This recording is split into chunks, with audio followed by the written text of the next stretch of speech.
In this tutorial, I'll show you how to use the Jotform Tables Assign feature.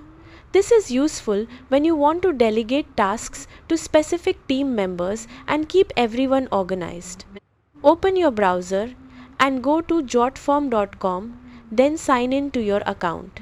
From your dashboard, click My Workspace, then select My Tables.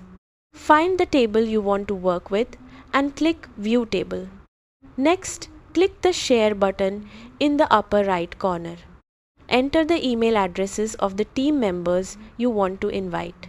Then click the Read Only icon next to each person to change their access level to Read Only or Collaborator. Once your collaborators are set up, return to your table and click the plus add icon next to a column header.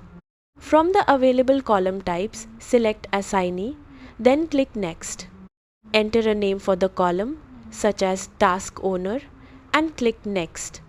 You'll now see a list of your collaborators. Select the people you want to assign tasks to. You can also enable Notify via email to automatically notify assignees when they're assigned a task. If needed, select multiple assignees, then click Create Column to finish. That's how to use the Jotform Tables Assign feature. Thanks for watching.